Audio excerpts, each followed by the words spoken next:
Opa, assalomu alaykum. Sizda Alaykum assalom. ajoyib bir natija bo'libdi. Shu haqida gapirib bersangiz, gruppamdagi qizlarimga. Mani ko'kragimda bezim bor edi, bu ko'kragimda. Bunisida kista bor edi. Keyin men hayat ekstrakti ichdim, kofe ichdim. Keyin men massaj kremda surkadim. Hali chiqib qolgan bez hozir yo'qolib qoldi endi. Yo'q hozir. Qancha ishlatdingiz? Masajni kremni taxminan. 1 oy. 1 oy ishlatdingiz. Kofeni ham 1 oy ichdingizmi? 1 oy ichdim kofe hayat ekstrakti 1 oy ichdim. Vrachlar nima degan bu? Operatsiya deyishganda vrachlar. Ishgani. Hozir Lecheniya yozmagan, operatsiya qilamiz deyishgan. Hozir mana yaxshi bo'ldi endi. Ministratsiya keladigan vaqti bo'lsa, rosti og'rib, mana shu ko'kragim qatib qolardim deb qo'lim bilan og'ridi. Hozir endi yaxshi, og'rimayapti. iloha ekstrakt ichgansiz, ichmagansiz? Ichdim, Uni ichdim.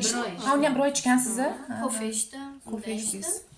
Hozir o'sha bezlar, ko'kragingizda bezlar yo'q. Yo'q, hozir bunday ushlasam yo'q hozir. Yo'q-a? Yo'q. Aha, rahmat. Og'rimayapti. Rahmat. Rahmat sizlarga. O'rsoqqa gap yo'q-a? Gap yo'q. Hozir yana nima maqsad olyapsiz hozir? Hozir nima zakaz berdingiz hozir? Men zakazlaringiz. Hozir men glukozamin yana nima edi?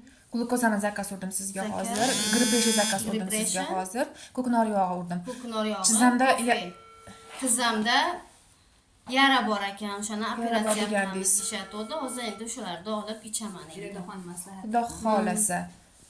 Iradoxonni maslahatlari Fayza opamni bilan komandasidagi qizimizdan живой mana natija. Rahmat Nargiza opa, ilohim Alloh shifo bersin, yaxshi bo'lib Rahmat keting. sizlarga ham. Rahmat.